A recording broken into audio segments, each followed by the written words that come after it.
Mayam Bukrumzari, Impact News Agenda Manipur Miang Taiba Punam Putram Oxari, Nasi when Kanak Zuru topic is Lakudba 2017 Tramatus Manipur Bidan Sabagi Mikalasi, Nasi de Targa, Tamung Tangai Labani, Tang Marie Marski, Amasung Tang, Nipanda, Tanka, Anitona, Manipur Bidan Saba, Tramatus Bidan Saba Mikalasi Pangtokadroni, Luna, Congress Kimakegi. Sit Hompugi, Manda sit Hompugi, candidate gaming, Lautokra BJP, or Nasu, Anikatanga, including Lamsang, Masung Disnupur, Katamo Mangare, Adu Yam, a better line, Amakaji, Anisi Karakasta, drawn, a Yexen Gibulin and Atopa political party, Mamus candidate Mam Takapita Omsatari. Yamasaki Matang the Kana Nabita studio number 2, the links in the Libis Amtada, Exam right, the links in BBC, Professor at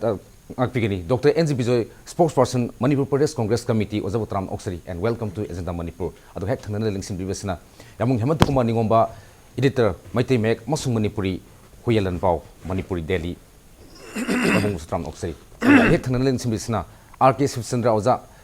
Akogi spokesperson BJP Manipur Pradesh Luna Hanta Samtong Assembly constituencies of BJP candidate according to Yauzi candidate Anima the Yaure Amana Kuragi Akogi Congress candidate Amanaka Samtongi BJP candidate Ani Yaure Yamanuazi Anong to the Laxaning Saita Manga Congress Sakar Pale for the fourth consecutive time when housing meeting Tami, Laksu Lakani Congress no Sakar so the Pagan and Swade. Ado Hadaka issues the Maru in a Karamba issue the base roga, Mikkel sitting the big can be Congress Kimakedi.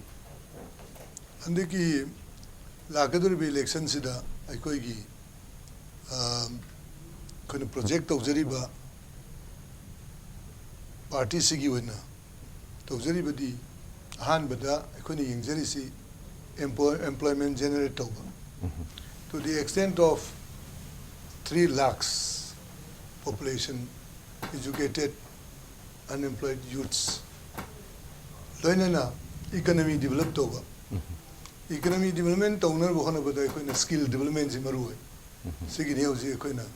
industrial estate mayam link lagis. So they da I kangdaba tongan ba small scale industries mayamama. Or micro scale industries mayama madu inti zana mohoida is to get skill development ito biraga masi koina government na kara mohoigi darkar leba financial assistance piraga economy development toba loina na ai koigi lehoriba lambi thong semba yaba semi madugi upgradation adum continue togani maruina ai koi isingi water supply is quite a maruway. The singer I koigi Barot Kiwena, Yunguragadi, Achoba cities in the PDC 100 liters per day per person. And the Koi Manipur city that is 70 liters per day per person. Aduga, rural the PDC, hardly 52 liters per day per person. Now, as compared to the developed countries, Chaukat Labalabaks in the 250 to 300 liters per day per person. Potable water. That includes even right from number 1 to number 2 till evening till one sleeps. So there's the plus story about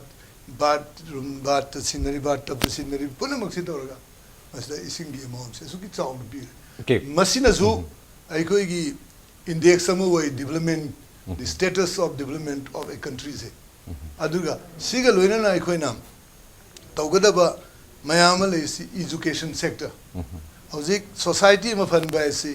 education sectors of fund. And the education sectors da Ikoina Faba education mayam. So the institution mayam Sida, why Manipuri is on today? Ikoi Karaswatana legacy. Karam among the Fagalangadagi. In what aspect? Hybrid single mayam say koi. Then details work out Toraga Masi, Punamaxi, Aikoi. Luinana, Nasi, Ladyba, Sing Tamanigi, Isu. So the Equida MLR and LR Act. Sinasingba, Aikoi, Karito Buyai, Singidi. MLR and LR Act sing the Chaluiba, Saminasi Havada, Yadi, Yagadam Mandi. Adu, what is the alternative? We will be considering this. Ato tentak na ako gi vote ki kano si take line si kari ogini. Congress for what? Congress stands for development. Development in all respects. Okay, yam nungai je. Oza Sip Chandra BJP na su mathang gi sarkar se pai ne ramadom na sore mayam su pari state BJP mayam su pari kogi oza isamana su haire BJP ne government se next government form to gane adu congress sa hi tram apal pa isma masi intu ba se try ba thokti ne te kari ground da kari yum pham da karam ba issue da no fight to gudai Manipur election mayam ki concept yang clear ho re chin so ga de koi lo re ni hai chuna loin khang re mayam this is something mayam brain describe to ko ram khang ne na and ke che da chin so go chi assam da chin so ki ba mayam yang thar na de exit poll matam du to matam da thoidong na BJP na tu chawa vote phang kan ni thaja dang to gi ama se me adna india si da pak sanna BJP ki Narendra Modi ki makha da lai ba vote si dai si da government si loina ma thabu thai chema koi vote si dai adna Manipur da su sahi tra ma se too much now adna change tawrani have si differently ma se koi na dum gi ba da koi na taw ma tam da koi na mayam gi response phang ma tam da koi yam clear win oi hai aduga hojiki matang si da job generation ki kai gi matang haibi ba se di progress is sources na haibi se job generation kai se mayam loi pung pung khang no ko ne job generation and the 7 8 9000 low se kamai taw ga low se loi khang no ko ni ba I may not be permitted to speak on the camera but current job generation no masida ting yu pa mi ting ni ba lising ni pa ma pa lor ko se ratio hafek ko bu da crore yo bo yo adagi ta da lang manga gi chang si da khujing oi ga lori ba thabak si gi job generation si BJP don't subscribe this hoji akoi gi job generation akoi no hik taw jar ka dar bisri online da as well as kanan quite a firm no I do taw ni suppose Haryana da ngana chibai maya ma low da online da asamadu online taw re so na around 3 lakhs akoi skill development to gani at any cost akoi employment opportunity job opportunity pi gane BJP ge ndi krai for target to BJP gi di masi sida gi double triple telakani because housing makta da oza makta da hangi da thabak khudi makta hangi da shibai da tawri ba mayam sing gi hojik su yam law ni ya le lakh mapal le re lakh mapal hojik su yam law ni ya le to bu da di kari gi apoi na confuse ali na bot manung ge bot he na chitang ai har kan pura doksala ko ge koi kitang calculate to kitang mamba gi wani adu sida gi hen ba target akoi haning ai le te because she ore have the car chung limit taman lai ro all is supposing yang dong ni the all is pension jibo limit to ga to du okay the ten tak na take line nam ta habiu BJP for what in this for elections BJP means for prosperity development that is number 1 true and corruption free the measures sigi makada Manipur si corruption free good governance prosperity and development hamde yamung matang sa laksani posi hojiki akoi key point ni ko machang mo pot ni ko akoi synopsis sai tare modugi posak ni din board congress in the BJP ani digi khangjini aham yam key point ni adu key point focus to se Manipur praja myam na akoi hojiki yam big political party ani sigi posi pelum gido ma pelum gido ma Manipur context are this switched yam na relevant oi bro ito Manipur myam gi akoi tahoning ba apa ma si yam le kita nanti yang macam ni, pali bagaimana sing miam gini na tahu isi tahu di hai bagi pot apa mayam pian terbaik bani, miu besi pian benai ti, yang na koi tahu ni mayam malay, ado sigi line situ lag tar gadi anu bagaimana pu oiro dan ada gadi bagaimana pu oiro adum mayam malay ni, koi na yang maru ini yang tu isi atau ini magi political parties yang BJP suku dumangai dan ada di Congress ke suku dumangai mogi manifesto si putok na somsada koi candidates ng ngang ba akar high ba si magi tamogi wa or na taga na party ki or wa hung khada dum base to bani masi maksap chana hekta into to hekta thabak oina tawrgani party ki policy ni ga na high ba tu di ai di kitang nga khoi di ngaman bra ne khali party ki policy soi lakhini Congress ke su athu matam da putorkan ne khali BJP ke su ai phongan ne khali yam thona phongan ne khali aduda moina moi party sing sina kari tawdu no se khoi u phangni adu ꯑꯩꯅ ꯌꯦꯡꯕꯗꯗꯤ ꯉꯁꯥꯏꯒꯤ ꯁꯨꯝ ꯉꯥꯡꯕ ꯉꯁꯥꯏꯒꯤ ꯅꯥꯒꯤ ꯌꯦꯠꯇ ꯉꯥꯡꯅꯔꯤ ꯄꯣꯠꯁꯤꯗ ꯑꯩꯅ ꯌꯥꯎꯍꯟꯅꯤꯡꯕ ꯄꯣꯠ ꯑꯃꯈꯛꯇꯪ ꯌꯥꯎꯗꯕꯩ ꯋꯥꯅꯤꯗ ꯆꯨꯝꯃꯦ ꯃꯌꯥꯝꯅ ꯍꯥꯏꯅꯤ ꯂꯩꯉꯥꯛ ꯑꯃ ꯑꯅꯧꯕ ꯑꯃ ꯄꯥꯜꯂꯁꯨ ꯉꯥꯏ ꯑꯔꯤꯕ ꯑꯃ ꯄꯥꯜꯂꯁꯨ ꯉꯥꯏꯔꯦ ꯃꯩ ꯍꯥꯏꯕ ꯑꯃꯒ ꯏꯁꯤꯡ ꯍꯥꯏꯕ ꯑꯃꯒ ꯑꯗꯒꯤ ꯃꯍꯩ ꯇꯝꯐꯝ ꯍꯥꯏꯕ ꯄꯣꯠ ꯑꯃ ꯑꯗꯒꯤꯗꯤ ꯍꯦꯜꯊ ꯍꯥꯏꯕꯁꯤꯗꯤ ꯑꯗꯨꯝ ꯃꯁꯤꯗꯤ ꯒꯃꯦꯟ ꯑꯃꯒꯤ ꯄ꯭ꯔꯥꯏꯌꯣꯔꯤꯇꯤ ꯀꯩꯅꯣꯗ ꯂꯥꯛꯄ ꯂꯣ ꯑꯦꯟ ꯑꯣꯔꯗꯔ ꯍꯥꯏꯁꯤꯗꯤ ꯑꯗꯨꯝ ꯂꯩꯕ ꯄꯣꯠ ꯑꯃꯅꯦꯕ ꯁꯤꯗꯤ ꯑꯃꯅ ꯄꯥꯜꯂꯁꯨ ꯑꯗꯨꯝ ꯆꯞ ꯃꯥꯟꯅꯩ ꯀꯣꯡꯒ꯭ꯔꯦꯁꯅ ꯄꯥꯜꯂꯁꯨ ꯑꯗꯨꯝ ꯂꯥꯛꯀꯅꯤ BJPꯅ ꯄꯥꯜꯂꯁꯨ ꯂꯥꯛꯀꯅꯤ ꯍꯧꯖꯤꯛꯇ ꯑꯩꯈꯣꯏꯅ ꯄꯥꯝꯃꯤꯗꯤ ꯃꯅꯤꯄꯨꯔꯁꯤ ꯀꯔꯝꯕ ꯐꯤꯕꯝꯗ ꯂꯩꯒꯦ ꯁꯤꯅꯤ ꯑꯩꯈꯣꯏꯁꯤ ꯃꯤꯉꯣꯟꯗꯒꯤ ꯅꯤꯔꯒ ꯆꯥꯔꯤꯅꯤ ꯍꯦꯛ ꯐ꯭ꯔꯣꯝ ꯕꯤꯒꯤꯅꯤꯡꯗꯒꯤ ꯑꯩꯈꯣꯏꯅ ꯏꯟꯗꯤꯌꯥꯗꯒꯤ ꯌꯥꯎꯔꯛꯄꯗꯒꯤ ꯉꯁꯤꯐꯥꯎ ꯅꯤꯔꯤ ꯆꯍꯤ ꯀꯌꯥ ꯁꯨꯔꯦ ꯌꯦꯡꯉꯨ ꯀꯌꯥꯝ ꯌꯥꯝꯃꯤ ꯑꯩꯈꯣꯏꯅ ꯅꯤꯔꯛꯏꯁꯤ ꯌꯦꯡꯉꯨ ꯑꯗ ꯍꯧꯖꯤꯛꯇꯤ ꯃꯤꯉꯣꯟꯗꯒꯤ ꯅꯤꯕ ꯍꯥꯏꯁꯤ ꯃꯤ ꯎꯁꯤꯠꯄꯤ ꯄꯣꯟꯇꯦ ꯑꯩꯅ ꯅꯨꯄꯥ ꯑꯃꯗ ꯅꯨꯡꯇꯤꯒꯤ ꯅꯠꯇ꯭ꯔꯒꯅ ꯊꯥ ꯈꯨꯗꯤꯡꯒꯤ ꯁ꯭ꯄꯥꯏ ꯅꯠꯇ꯭ꯔꯒꯅ ꯕꯣꯟꯗꯨ ꯅꯠꯇ꯭ꯔꯒ ꯇꯥꯗ ꯃꯥ ꯈꯣꯔꯁꯥ ꯑꯝꯇ ꯂꯩꯇ꯭ꯔꯦ 3,000ꯗ ꯄꯤꯌꯨ 2ꯗ ꯄꯤꯌꯨꯅ ꯁꯨꯝ ꯅꯤ ꯀꯥꯟꯗ ꯑꯃꯨꯛ ꯅꯦꯐꯨꯗ ꯅꯨꯡꯁꯤꯔꯝꯒꯅꯤ 5ꯔꯛ ꯁꯨꯕꯗꯗꯤ ꯑꯁ ꯃꯁꯤ ꯅꯤꯁꯨ ꯅꯤꯈ꯭ꯔꯦꯗ ꯂꯩꯇꯦ ꯍꯥꯏꯔꯛꯀꯅꯦꯕ ꯄꯣꯠꯁꯦ ꯁꯤꯒꯨꯝꯕ ꯄꯣꯠ ꯑꯃ ꯂꯥꯛꯀꯅꯦꯕ ꯑꯗꯨꯅ ꯑꯩꯈꯣꯏꯒꯤ ꯑꯣꯏꯕ ꯃꯅꯤꯄꯨꯔꯒꯤ ꯑꯣꯏꯕ ꯁꯦꯟꯃꯤꯠꯂꯣꯟꯒꯤ ꯐꯤꯕꯝꯁꯦ ꯐꯒꯠꯍꯟꯒꯅꯤ ꯍꯥꯏꯕ ꯄꯣꯠꯁꯦ ꯑꯩꯈꯣꯏ ꯌꯥꯝ ꯄꯥꯝꯃꯦꯕ ꯑꯗꯣ ꯐꯒꯠꯍꯟꯒꯗꯣꯏꯁꯤ ꯍꯧꯖꯤꯛꯇꯤ ꯑꯩꯈꯣꯏ ꯈꯪꯉꯤꯗꯨꯉꯥꯏ इलेक्शन कमीशन यादरे अखोइना ब्लाइव अखोइ बाइन अखोइगी मिट पुइसलगा द ब्लाइंडली ओइना वा हेता ngang यादे कमाइ फकलन्दोन हाय पोतोने अखोइ थमदुजे अदु मोंग सुमना थमकानुदा अखोइना मणिपुरगी सेमिलोन से सही अहुम सिदा फकलंगनी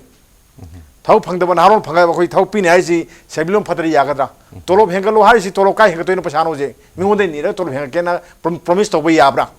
लेते पोसे लेतेबा हौजिक तोलो पीबा ngamboi ngamdaboi tawriba government tawrise masigi problem se akhoi yengadamne masi manipur government ngak ta ne busi aponteba akhoi gi pot leitabani resource leitabane ba resource leitabasi lahena na hona budune ba akhoi na afaba government ma na harise adugi matang da kari kari tharang tawbire BJP ne kari tharang tawbire adagidi sahi 35 lenga kheba congress na kari tharang tawbirage sigi post ne ba in lagan janingi di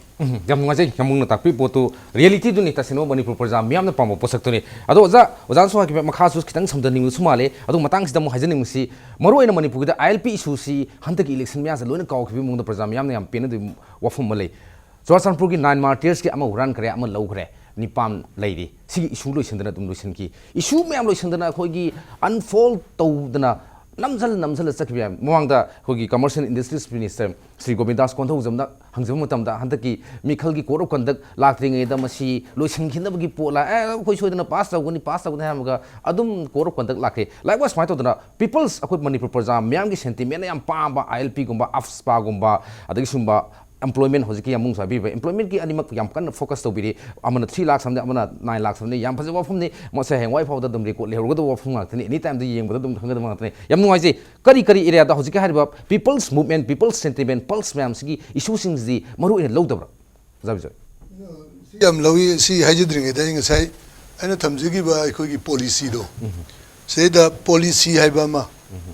aduga method of implementation say corruption adu to yada method of implementation deni adu di congress na pai daba madu gi potu di tongan mane koi society gi keno ni implement aji akoi corruption ne pot se adi by way ne single way na te single channel na te si giver and taker ne pi ba kang bu pi dana low bu ji yaro low ge herga pi bu ji na pi dra di yaro this is a by way ni see the immaterial of any party, any government. Masigi possibly tungana ne bana fane khali adu aina sai thamjigi di policy ni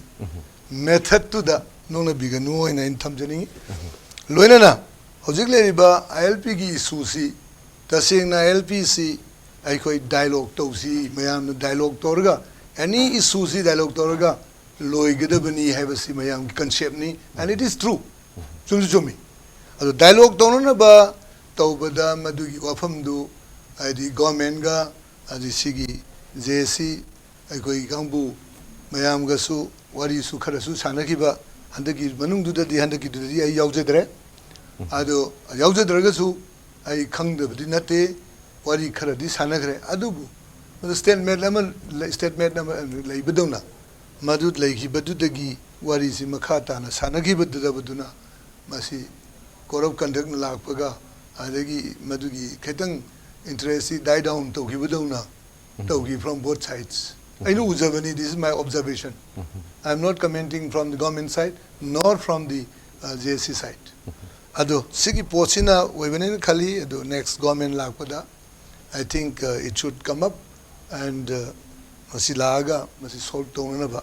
hona pham thoi na khali hojik le issue si जब माताम तंग हाफसन जौगे सही तमा कांग्रेस सरकार पारे 3 consecutive government tam पारे अदु सिगी मतम से ख्वादि इकोनॉमिक ब्लॉकेट तवसो अदु perennial obstacle problem ne manipur thingri pose economic blockade se karimba 4th consecutive time when congress government sa halak bata gadi once and for all economic blockade ko ban gumbai culture se lendana ba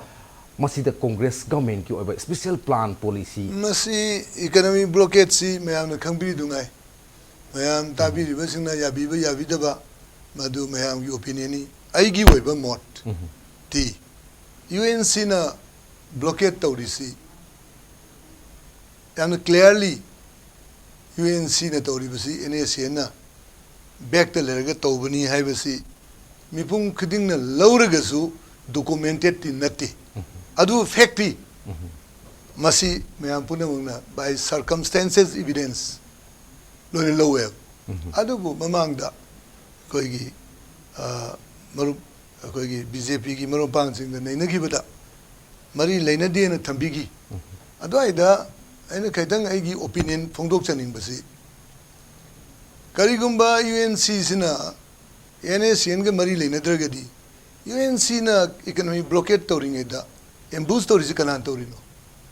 NACN ga mari leina di NACN di tawroi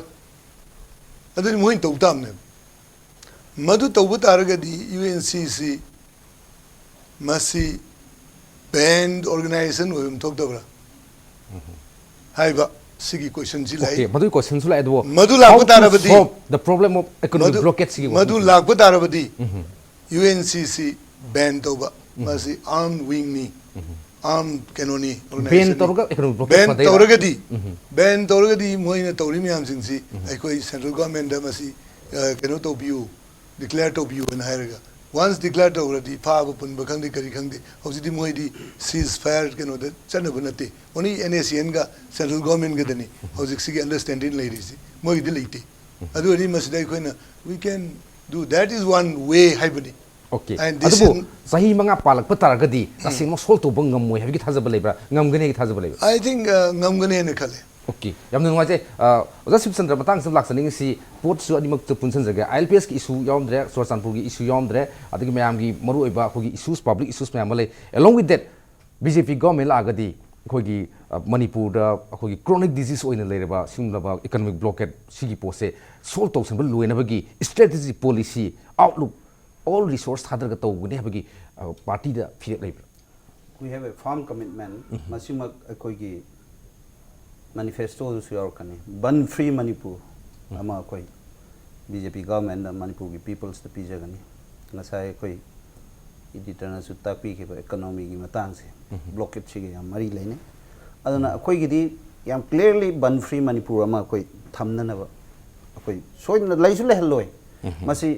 laingak pa heitaba unskilled hand type tai politically fazana heitaba dagi ngasi panna suk sang si congress matam da tawe imni asuk sang tha ni ohum taw tharaga masile sa koi kai mo taw dana kai mo liang ngam dana state sina magi machineries mayam sing si pair kai taw lei ngam kai mo khoi si helpless oina lei basi BJP gi matam da lei roi koi taldu lei ta ba economically firm oiba state ma koi pi ne basi BJP gi yam firm commitment okay mung si matang dum laksaning si hosiki yang asu big political party ani ofums da issue of economic blockade solution gi matang thambi ba ni sa yamugi mod kari futuk pini kan congress na su hoje pong ngamde mau daga numit si mau datarung ni tarini sule hayang chi cham surani aduga UNC na mamang na ko gi ba economic blockade chata gi ba economic blockade ki record ti hadak thugai re masa thugai jare di han hamu gi di 93 days khaktani adu hojekti lan thok khamni cross to garabani hojek sado hills ke matang da kuki kangu amna to gi ba nami samaga kharani hen ba ma lehori 120 mum le lehori adu di cross to gara taroi da tang tretaga moina warosin ga poraga di khangde adna congress ti si matang da economic blockade si lusan ba hita ba kangu ju tare number 1 aduga BJP ki matang ama palli se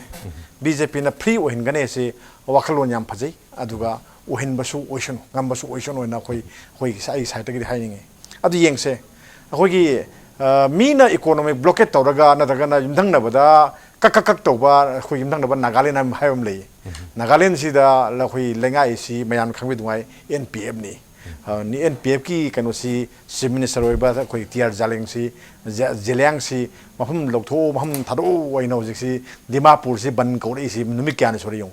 yeng se boje ade mu ngarang hingdagi mu matam kaktana Kohima lambi da adagi Dimapur lambi da lenga ki gari myam jing si amra sape aro ina thing le re boje pham thado oi na sigumba akhoi miyam gi kanu si tamgam ponte magi mup asi mup ena si tamgam ponte adabu policy me semaga sigumba la heloi gaina harakpa akhoi gi BJP gi khongthang chimde sakoli ado miyam gi wakat se yamna ngan taramaba aduga asamba haiba potu da yumpham oiraga thabak tawragadi ban blockage ai di leiroen khalli natragadi bako masagi ai gi khudong saba khara yeng adagi di marwene akhoi electoral politics se masi ka khoi asumba haiba siga ani se khoi amuksu hek samina boi ningba amuk to han wan na satpagi mong sintang thado gadi ban blockage su ai phagara ne khali I can understand. Ban blockage bu kari degi thobu no ban blockage. Kari denga sigi ban tori ba blockade tori si kari degi no whose interest it is. It is against the interest of the people. Praja meyam ki interest ki against ni. Kana na tori no. Kana no ba tori se. UNC is the NACN ki partner ni. Magi frontal organization ni. It is very clear. Oza to han ansam na to Now, like re. answer. Nati amana butorosu, amana torosu, moi meyam se adu ki kambuni. Moi do the central government ki wari sanle. So me, Manipur government home is the state subject ni moi to widavani hai. National highway say it is under the control of the central government, not under the state government. National highways in say. Now national highways in the housing moi na piri ba 38 housing ki kano say company piri say 38 company piri sing the moi di akhoi gi kano gi home karehani akhoi gi law and order ngang na bugi na te central team moi gi piri sing di area domination ki damuta ne very clearly irimni it is for the area domination only not for maintenance of law and order moi yog deba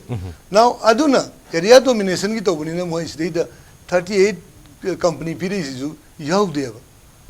aduna sidida yamna nainaraga di yang ngaje moroi hojiki posi hojik thoi ba economic blockage ki issue core issue kai no karan to no hadno ofam or kanda Manipur se perennial source of ban and blockade ki ofam deba chronic disease na naram ni na hariba economic blockage se atopo sangsan amna matung da su tor pa ma se easy way of akogi pressing the government na hali jo ni sineba laina mahik tu ne ba thidoi se mahik se kana na thino ji khangne ba mahik se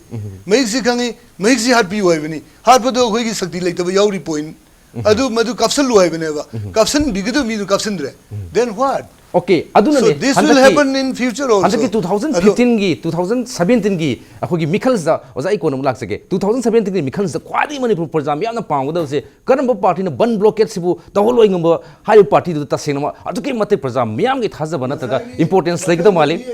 ban blockade se completely erase to gune ba karigi no UNC je ko lokthok doi ni ngasagi mahik pula gade mahik lokthok di mahik to hat doi ni okay yang lokthok di board congress lokthok mai kai dagi Manipur projam yang gi dong ta khalga ta seng namak akogi any mak lak ta akogi Manipur projam yang bo ban blockade si culture se malem gi leimai dagi Manipur gi leimai dagi muthuk kane bo fum ji thamjage loin no BJP amasung congress ki manifesto da ta sen mak kadai phawa commitment jaw lak ke habdo akoi Manipur projam pun yeng minerga karamba party da akoi na heno lum ga lawga da habgo khanto lakpu ki tanjama lominasi matang se break ma lawjake break ki matung da koi 200 ke impact news ke agenda Manipur yeng ta dun lebiu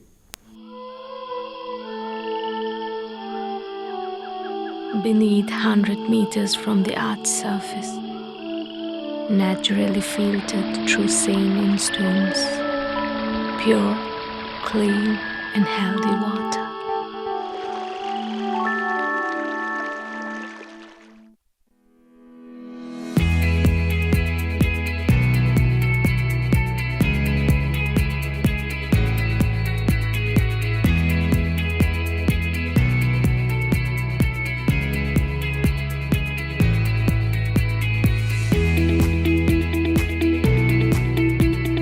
Touch the pinnacles of success for your children. Get enrolled to one of the finest schools in Northeast India, UNESCO School. Excellence in education. ꯌꯨꯝ ꯃꯅꯨꯡꯒꯤ ꯑꯦꯄ꯭ꯂꯤꯀꯦꯁꯟꯒꯤ ꯃꯄꯨꯡ ꯐꯥꯕ solution ꯄꯤꯔꯤꯕ ꯗ꯭ꯌꯨꯔꯥꯁꯥꯏꯟ G66 ꯁꯤꯖꯤꯟꯅꯕꯤꯌꯨ Durashine ꯑꯁꯤ Tata BlueScope steel ꯂꯤꯃꯤꯇꯦꯗꯀꯤ flagship retail ꯕ꯭ꯔꯥꯟꯗꯅꯤ ꯗ꯭ꯌꯨꯔꯥꯁꯥꯏꯟ ꯂꯥꯏꯅꯔꯒꯤ ꯈꯨꯗꯣꯡꯆꯥꯕꯁꯤꯡꯗꯤ ꯌꯨꯝ ꯃꯅꯨꯡꯒꯤ ꯑꯃꯁꯨꯡ ꯃꯄꯥꯟꯒꯤ ꯑꯦꯄ꯭ꯂꯤꯀꯦꯁꯟꯒꯤ ꯈ꯭ꯋꯥꯏꯗꯒꯤ ꯌꯥꯡꯕ ꯐꯛꯂꯥꯡ ꯀꯨꯞꯅꯕ ꯌꯥꯟꯊꯕ ꯁꯤꯂꯤꯡ ꯑꯃꯁꯨꯡ ꯐꯛꯂꯥꯡ ꯈꯥꯏꯗꯣꯛꯅꯕꯒꯤ ꯏꯔꯥꯏ ꯂꯥꯏꯕ ꯁꯣꯂꯨꯁꯟ ꯄꯤ ꯄꯦꯅꯦꯜꯁꯤꯡ ꯑꯗꯨ ꯑꯐꯩꯕ ꯑꯃꯗꯤ ꯆꯞ ꯌꯨꯡꯕ ꯃꯥꯏꯀꯩꯗ ꯏꯟꯁꯇꯣꯜ ꯇꯧꯕ ꯌꯥꯏ Durashine Tata BlueScope steel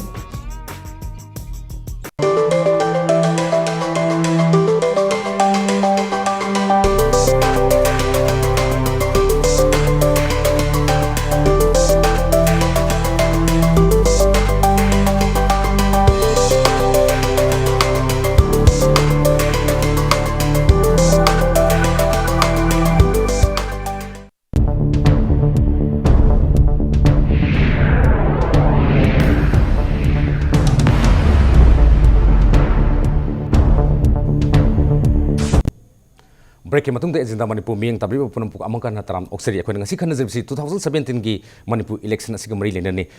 जब जो मरो इन कांग्रेस की मी फुम फुमक लाउथोप ngam खरे बीजेपी की ओजा सिबो की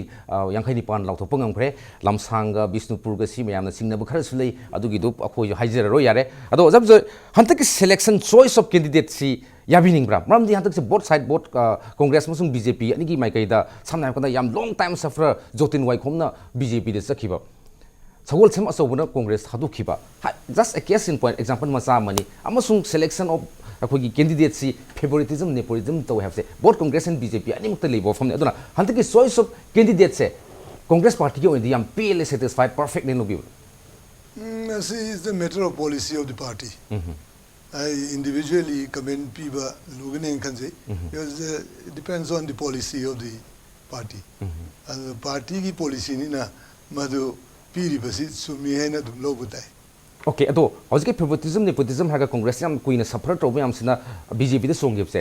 अखोगी नेगेटिविटी खरा पार्टी दे खरा इफेक्ट तौरई ना खनबी बर कमाई तब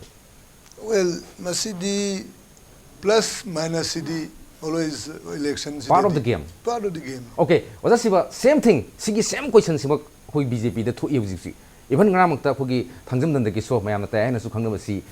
2012 da gi yaura kan da khoi gi naun yauk pa Mr. Inderjit Kaboni pam da piki electoral politics da yaw da ba adana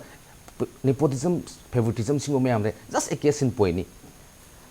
sumai to da pen da mayam khak lai BJP paisa sare oido tore yam na phajai Modi government is very good at the center very bad at Manipur hare kari havini अदु उमकसु लेते मसी अदु खुमद्रिङैदा आइन ngसाइगि दु खितंग खिता हाइजनिंगम्बा हाइजबा यागद्रा nayo ngatapio ngसाइ हाइबी गिबदो नेशनल हाईवे सी सेंटर की नि हाइबदो कादु आइन हम नोनी कंगला पाट स्वाइगि सिदे असि लबी सि नेशनल हाईवे ने अखोय nga रोइदा सिनिदा सिंग लेम यामना राइबो सिदा अखोय पॉलिटिक्स तो हनिंगदे अदुगा सिदा लंबी सिदा कमाई तखाइगी गे अदु अदुगा मणिपुर की चीफ मिनिस्टर न तौगे हारगदि कई तौगमी कांग्रेस गवर्नमेंट न कई तौगे हारगदि अखोय मणिपुर पीपल न लोइन उनगिबा ngaktani ILP की इशू की मक्तांगदा चही नौरिबा नुपी मचा दुगी मथक्ता वाटर कैनोन मयाम म तौरगा तौगिबदुबु अखोय अदुदुददि मियोट मिनै नतबरा अदु चिंगदना मी सोकनी का हाइबा कांग्रेस की सिगुंबा थोकता सानबसिमा ई पामजदे रोबिन्सन मयादा कापसलगा नत्रो हार्ट क्रिसे ILP की मादि प्रजा नतब्रो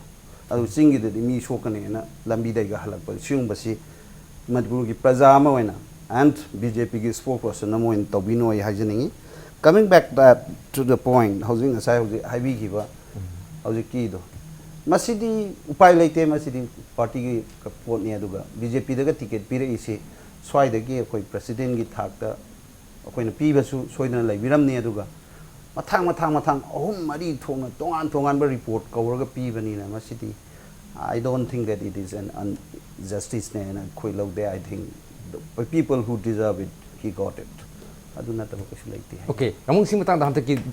system of distribution adagi hantaki mikhal sna yen heno male khoi Manipur gi mikhal gi ityas ta yamna saina ba amana amada chungba amana chungna ba gi chang si hantaki sna khwai wang male yamna hantaki kind of election se kram khani oigedong male next of magi chungthok chungsing gi post yam khalpanin ꯍꯣꯏ ꯂꯩꯕꯥꯛꯁꯤ ꯁꯨꯝ ꯆꯥꯎꯈꯠꯂꯛꯄ ꯍꯥꯏꯗꯨ ꯇꯥꯔꯦ ꯄꯣꯂꯤꯇꯤꯛꯁꯁꯦ ꯗꯥꯔꯇꯤ politics ꯉꯥꯛꯇꯅꯤ ꯇꯧꯅꯔꯤꯁꯤꯡꯁꯦ ꯑꯐꯕ ꯄꯣꯂꯤꯇꯤꯛꯁꯇꯤ ꯍꯧꯖꯤꯛꯇꯤ ꯑꯩꯈꯣꯏꯗꯤ ꯑꯝꯇꯕꯨ ꯎꯗ꯭ꯔꯦꯗ ꯃꯤꯌꯥꯝꯅ ꯑꯩꯈꯣꯏꯒꯤ ꯃꯇꯝ ꯑꯃꯗ ꯑꯩꯈꯣꯏꯒꯤ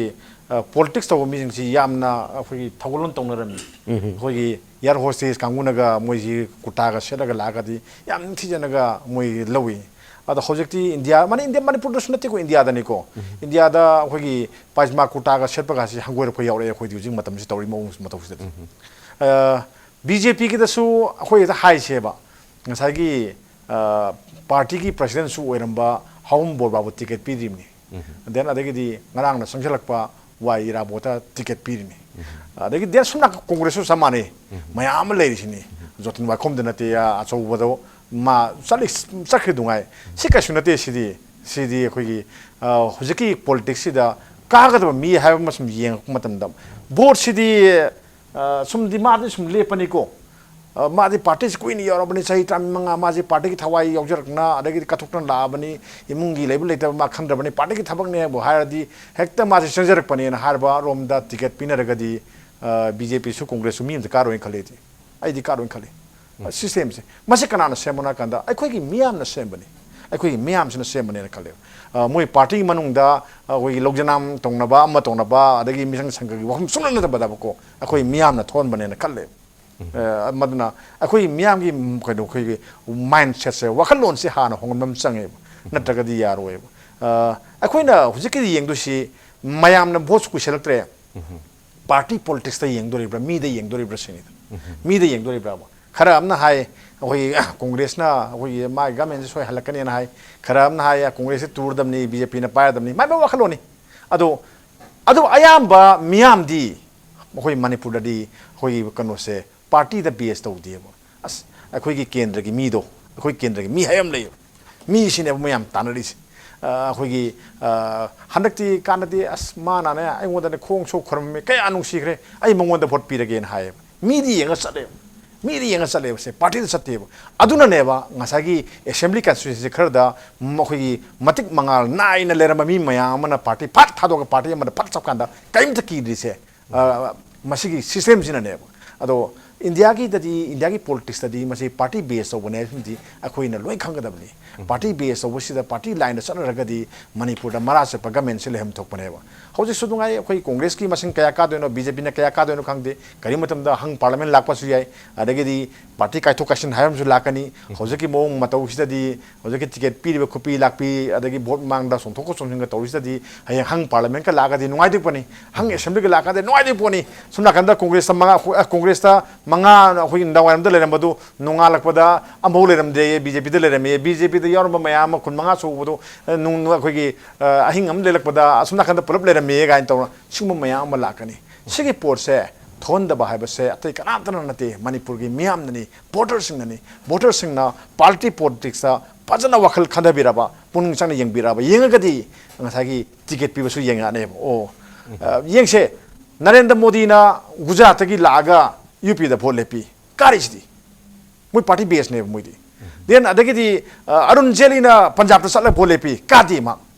sineba ado atai maya pangchar sala phale lep na risi ngasa lepi singai ba asam da la lepa yawi amata la asam lepa yawi ticket pi dum kanai ba akhoi saida Prime Minister Narendra Modi tu la vote lepa da ka ga karo dra I khandabam sange ba si pose ka ga poram karo dra poram lei ba pose adun akhoi di mi da yam defend tawi mi da yam na party da gi mi ne lumna lawi aduna mi si mi da gi ai di party ne lumna lawi yo nai thamjagi Okay, yam phaja wakhlo ni mamdi party si yeng regadi mi du dang ta tonga phang di yambun nga sauji habiba hang parliament du soi ta dai ina government masima mathau ta dina party si yamna maru oi bu posam khak lai jab matang slak saning si animak ni masi yam phaja ma ta nga si loi loi man ba tani congress na fourth consecutive term sarkar pai ne karam background kamai na pai din habi sidi ai khoi gi congress party ki dagi natana public ne haibani public ne dum hairi ba usiso kana ka dagi karam ba constituency kana ka ba yai moina dum count wi this is a kind of unofficial assessment by the people praja me amna tawjaba pon adu praja ki voice the voice of the people is the voice of the god have dina chumakadori ni aduga sida ngasai ketang ai ga mod kena jaba amakak party is yam important ni adubu taseng na party si atopa ekoi gi country state sing dadi chau banina mi khuding ma ki mayum da chalaga una dena khona dena tawba gi matam ju leite namsu ngamoy ekoi gi di pik banina ta da ne ko hobdra di oren ma kolam di haiba yum chala udragadi sito sigi khoi apik pugi khudong cha de bam su lei soida mikhan na ngasi leram misi wahi simak mikhan party khan hairam driba simak artha handu agadi aran manate mi si basically parties the to do si the implementer with operator with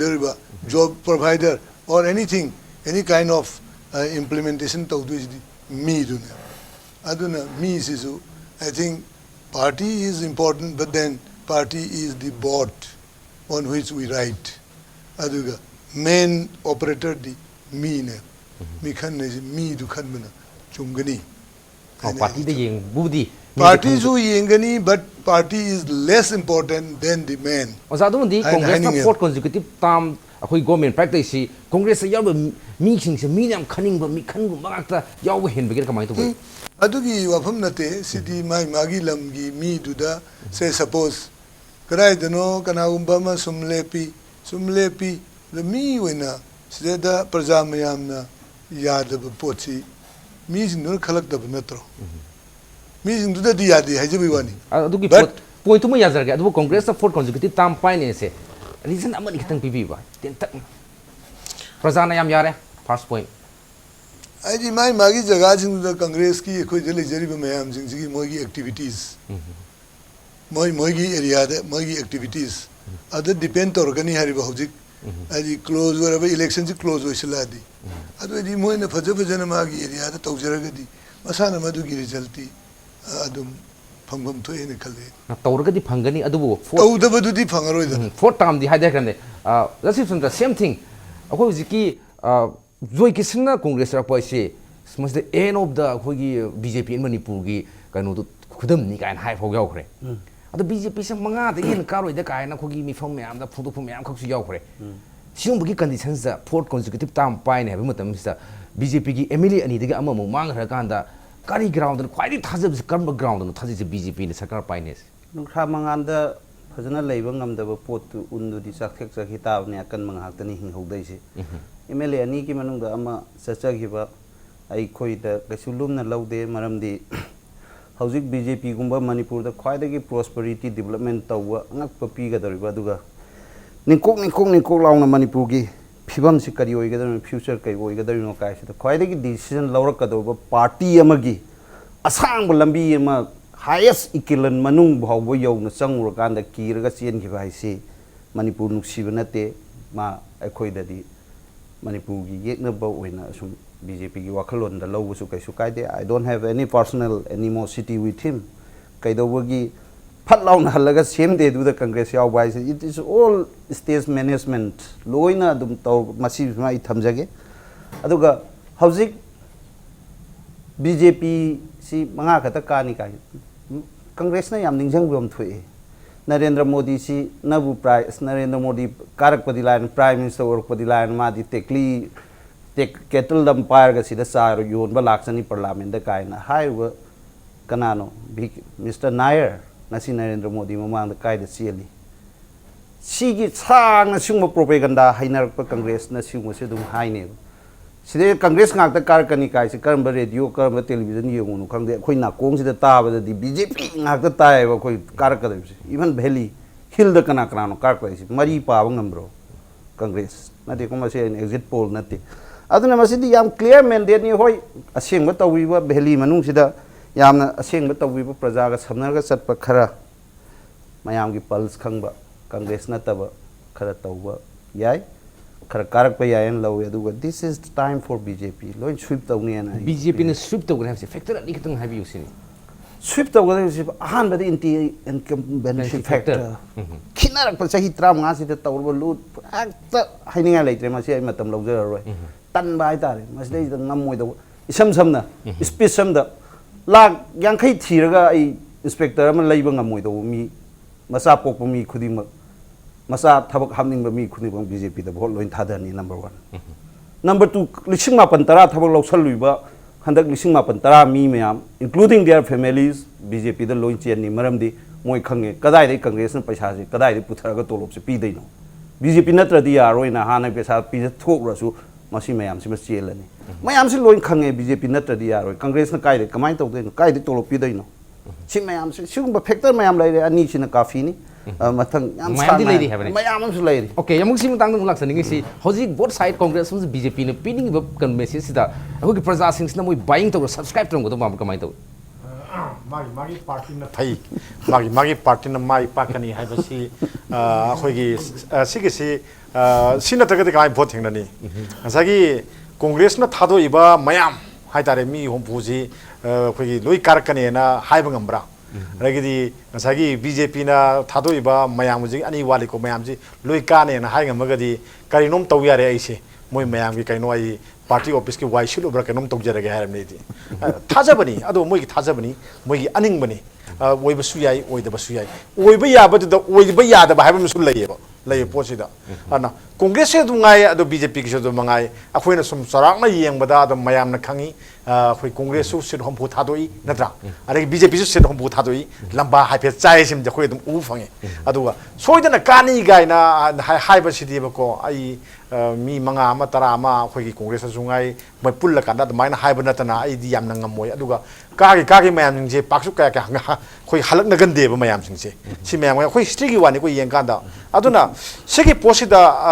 ngसागी government अमा हाइबसे ngसागी मा हुरान the बखं नतबा government अमा जे लेबु लेरगदी माना ngमदबा कायदगी पैसा न तोरो पीनी कमाइन तौनी गासी अखोइन हारिया पोंते आइसु अदु मंगाई ओइ करिम कांदा सेन सिंबा कांदा आई नुपीगी पिखरबा सना मचे तुम पुरगा लेकाइरुदा बंधान थमगेन चली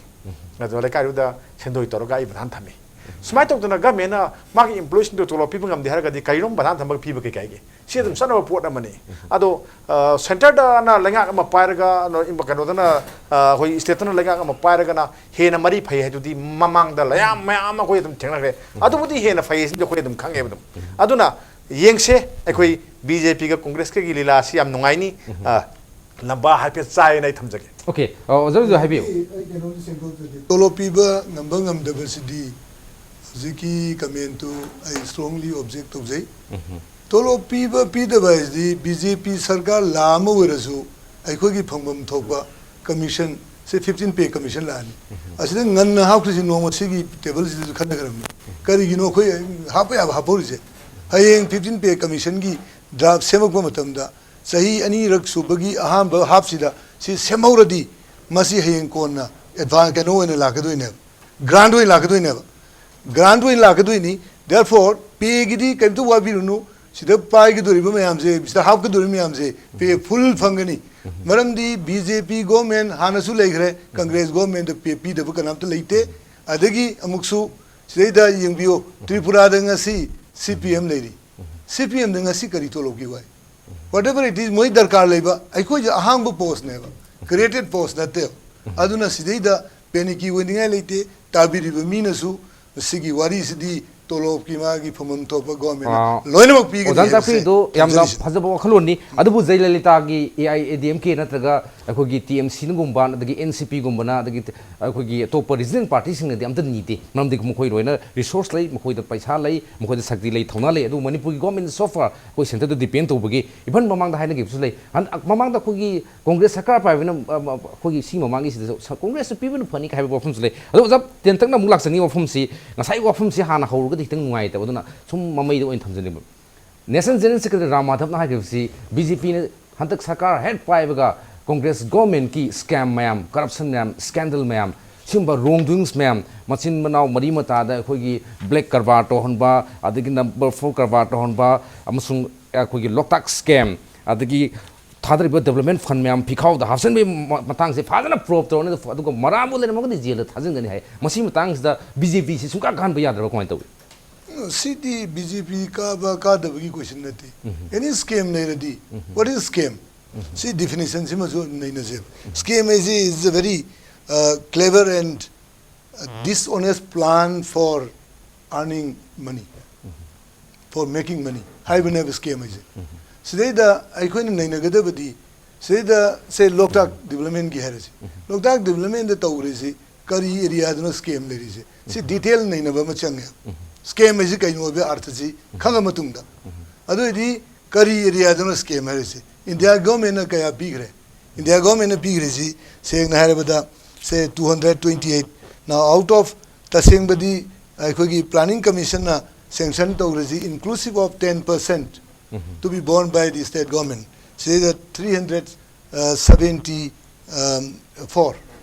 73.99 crores. Oza tin takna false allegation ni vote magi It is a very false allegation. Moi the khanja bhaiya, it may be moi the correct ni na khanjaram bhaiya, but we have got every document. I have brought all the documents. I can show you now also. Allegation the wrong allegation. Wrong allegation. Si oza siba kai gino vote mea sida akhoi ki pramana itu mo wrong allegation to vote khongi khalisi masita sinu BJP ki strategy soibar kai. It's not wrong allegation. Akoina documents the congressional level that must document akoi su adum lay document te adum pot loi na thonar kani khangni national paper da so with the scheme hai se kaino aruga kamaina paisa tan gi ge se loi congress na kamain taw ge se phumdi so rai na happy me national paper da kan de ang sigi poti loi tholak kani aduga tawbadai mayam na so mo hangbina BJP na kai dabugi ngasi wa da tumin na kai dabu lei na other center the pyre kind of overpower na the have that democracy you want to state government to Naya Peter Gadi, even CBI hope that she case me local people have a duma Peter Gadi, local Pia, the report of Sodum Lay. See, they see the center the pyre kind of see the Punto would do Hector Namika and government pipe su finding on the way I center now. How's it a coin of the BJP in the pyre matan. The black cat will be out of the shackle. Who is who as you may seeing behind the name? Okay, yam clear. Yambo, matang sa ani mag document mo ilin asung mo diam ngoni. Documents sa sin na bam yang mo mal film is the kamay to. Maya di adum mahaya adum hainei da. Ai bo haijo her di ngasagi ram madoki magi wafamdo. Wafamdo da mayam da adum loi mai khang khang na ba pot adum oiba. Ya haina ba adum pot adum oiba. Haibo. Ai na haijari wati. Habadi mashe court na lep kada bani haiboni drug lalon bagi phare mi ma phare to mo chawam phare ma ji maran leire haibde drug lalole haibe se kanan hai dono leifak se court na haigada bani court na taba mi man haiba ngamde number 1 sima ai sangdong ningi aduga number 2 da ngasagi phumdi nungdi gi matang se ai khoi su manipur da leibani na loina tai lupa crore su yam hayat khre kho khre ama tawkhre mayam ama hai adu kaidauge khoi thawna phaba kanam ta yaw huidrabra PILM Toraga Madu CBI inquiry to Honbiugana, Amata High Hill. Yes, don't be over. Amata Lake, Miami being a Sigi right from publication, all the newspapers copies I have brought. Then Sigi Paisa Sigi detail at the Hungry Bazi Ram Madhuptanate, Prahlad Singh Patel, Ko T.H. Chauba, Adegi complained by. I was in the listen. All documented never could. Nasagi Aduna. Adugi poto tobiba kari kai aduga sagi Delhi Establishment Act se police ki adum extend to bodum yai court na torga dem yai lenga to daga so aduga last line haijening se hogi lenga pari ba kangbu haitare ko se minister ne khangde party president ne khangde mogi masa masu sing he se na ba ya ba pot ma miya mang de he thork pa se masi yam sathi na masi phajati masi tawda ba masi kai ba hogi ma torombe toromda be ko masi kum ba naksan na da ba mayam na paksalak na po se masi moina wakhan Kanjagadabani, Mother Kanmangam Dragadi, Moy Marabok Tiba Malakan and Tamsaki. Okay, Yamaza, I wrote the question when I am Tetan Kumbu. How is the party among the high posse? Manipugi issue could the Congress got an assault of Gani. Manipugi issue could the Congress assault of Bunga, busy in the salt of Gani. Nothing as so a Kogi law forest minister, Kogi, I most of my election campaigns from the Manipugi issue the Congress got an assault of Bunga Money. Nasi how the Sahitra was the problem to like it, but no salt of Giver. Issue is a problem is a matam gi tholakodi matam imung amada problem loinamuk solve to bangambra angasi conduct to bir program conduct to biriba sahib ta join hangjeri imung da tholakba problem si loinamuk solve to bangambra solve to na ba contemplate to budi ekhoi gi thawni solve to no hona budi solve to ba ya ba torga su to bangam da su dum yaw similarly government da puthorga and khar chawba mong da puthorga government haijabane family mayam dugi mayam problem mayam do so main to udna loine mak 100% to ba say masi it is unlikely ngamoy atu party sing yin of the congress adi hin to ngam gone heaven yes congress ekoi gi establishment administration is the aina ketang thamjaning ma jaroi but the administration is different from saying ngang lai administration last year administration no jasiba hojiki point si hojiki same question duni ko congress so hai manipur ki problems di congress ka tan solve to gana to party para bjp nu pin ga di yaroi hai bjp ni sum congress mu yaroi hai ozam ta hai bi si tang si ihan han bada yerung ga yen ga gi wari ni ihan han bada akoi yam kiri ba congress ki sang le ngang lak gi state machinery na kari to ngam ba ngam da ba kai sigi ngangjari ba ai ngangjari ba kana gumba ma magi oren sidai thokra kai no khangda ba sida state government ta ngang ba yam lui 1528 fake encounter cases lay ba manipur mi apse koina nai na matam da so tum khana ga dong adu magna hojik na sai di tan takpi khibdo Siri kanam ta hajar roya duga lady ba government sigi masa masu gi na si tholok mutam da mayam phong na paper da iba ngam na da so dum yaw da nate hadi masigi pg finan ne lu ni ki ba mayam ma yaw da su nate masigi matang oram ba yai fully kanana no ramadhop na madugi full documents kar phangam ba su yai adu hairam ba su yai of course court is there to decide but akoi na ngasi manipur da thokri si da top laibak to oi ta na han kanana no si tho da ko ni loina pot ka kona na amaga taw madugi evidence like we may also recall sida drug ki anti drug force ama lejer ma malom dagi inspector sub inspector ranjit kawma loi muthat khraga kai thag re se masi it is all co relevant masi si or sip aduna hojik lai se aduna sigi akiba sidagi khoi ongtang thokpam tangai phade vote ki matam la ni handak phajana khangna ni mayam this is the right time where we can speak out rather than muffle and keep silent adu koi hojik okay yam ten tak na one liner gum da pibir marom di khoi matam sulu silam ni na ꯑꯩꯈꯣꯏ ꯃꯌꯥꯝꯅ ꯃꯤꯌꯥꯝꯅ ꯉꯁꯥꯏꯒꯤ ꯋꯥꯔꯤꯕ ꯑꯗꯒꯤ ꯂꯥꯡꯉꯤꯕ ꯕꯟ ꯇꯧꯔꯤꯕ blockade ꯇꯧꯔꯤꯕ ꯃꯌꯥꯝꯁꯤꯡꯁꯦ ꯑꯩꯈꯣꯏꯒꯤ ꯃꯤꯌꯥꯝꯅ ꯍꯦꯟꯃꯟꯕꯅꯦꯅ ꯑꯩꯗꯤ ꯂꯧꯗꯦ ꯃꯁꯤ ꯀꯃꯥꯏꯅ ꯇꯧꯒꯦꯕꯨ ꯂꯩꯉꯥꯛꯄꯗ ꯈꯤꯇꯪ ꯃꯅꯨꯡ ꯍꯟꯖꯤꯟꯕ ꯋꯥꯠꯄ꯭ꯔꯥ ꯍꯥꯏꯅ ꯈꯜꯂꯤ ꯑꯐꯕ ꯂꯩꯉꯥꯛ ꯑꯃ ꯃꯇꯝꯗ ꯍꯥꯏꯅꯔꯝꯃꯤ ꯔꯥꯝ ꯔꯥꯏꯖ꯭ꯌ ꯍꯥꯏꯅ ꯔꯥꯝꯒꯤ ꯃꯥꯅ ꯉꯥꯛꯄ ꯂꯩꯉꯥꯛꯇꯗꯤ ꯀꯔꯤꯝꯕ ꯈꯨꯗꯣꯡꯊꯤꯕ ꯑꯝꯇ ꯂꯩꯇꯦ ꯃꯌꯥꯝꯁꯤ ꯌꯥꯝꯅ ꯅꯨꯡꯉꯥꯏꯅ ꯂꯩꯌꯦꯅ ꯑꯗꯣ ꯂꯩꯉꯥꯛꯄꯁꯤꯗ ꯈꯤꯇꯪ ꯑꯩꯈꯣꯏꯁꯤ ꯀꯥꯆꯤꯟ ꯀꯣꯌꯥ ꯌꯧꯗꯕꯒꯤ ꯑꯃ ꯂꯩꯕ꯭ꯔꯥ ꯑꯗꯨꯅ ꯃꯤꯌꯥꯝ ꯋꯥꯕ꯭ꯔꯥ ꯍꯥꯏꯅ ꯈꯜꯂꯤ ꯑꯗꯨꯅ ꯑꯩꯈꯣꯏꯅ ꯌꯦꯡꯗꯣꯏꯁꯦ ꯑꯐꯕ ꯂꯩꯉꯥꯛ ꯑꯃ ꯂꯩꯒꯗꯕꯁꯦ ꯀꯃꯥꯏꯅ ꯇꯧꯔ ꯂꯩꯒꯗꯕꯅꯣ ꯍꯥꯏꯕ ꯄꯣꯠꯁꯦ ꯑꯁꯣꯝꯗ ꯑꯩ ꯃꯤꯠꯌꯦꯡ ꯊꯝꯃꯀꯥꯟꯗ ꯑꯩ vote Okay. BJP na bula su Congress na bula su ma mari adum ningba adum hajagani adu ai Congress amoina Congress sarkar chodin lagani ahong mama poragani kara maina hongani asong su BJP lagani adum habiyo bjp ki alhaigani adum ai ajai maram di magi ke no do adum phaiye se adum hajabta bani adubu ahong mama poragadu isdi mi do hongaga madugi tawrakadu planning mayam do now there will be a change yam nungai ji lam tapi ba oja su dum ka na hona be su ka na be dum hona ja ke aduga soin badi government si BJP du soin common prepare for that okay yam nungai oji yam nung takpi ki ba afaba lengak sasan mo pro matam da all ram rai je kaina hanai posi masigi adum ba sasan lengak mala kanda praja myam gi awaba leiru habna aduna praja myam gi awaba leitaba akhogi sasan lengak ma karam kanda lakade kanda karamba mihut pigade karamba party da pigade gese 2017 gi akhogi mars ki tang mari beli gi oina aduga singi oina mars ki tang ni pans da yam face ani thona habadi tang mari ga tang ni pan ga ani thona haibasda ningti jana khallaga afaba lengak pairkado meching du khalgadi 2017 gi polls manipur gi poari da arang bo posam suksoi soidan ohogone ofum je thamjabga lone ngasi agenda manipur losin bi tanjalo ge ngasi ge agenda manipur da saruk abi kibo oja dr NG Bijoy spokesperson manipur pradesh congress committee yamung hemant kumar ningomba editor Wilan Pau manipuri amusung maite mek edition amusung oja Shiv Chandra RK spokesperson BJP manipur pradesh ahumbu amukana thagasu phondosari oine lodena mathangi edition agenda manipur phobi gone di mijeng tabri ba punamutage kaidini bathang gi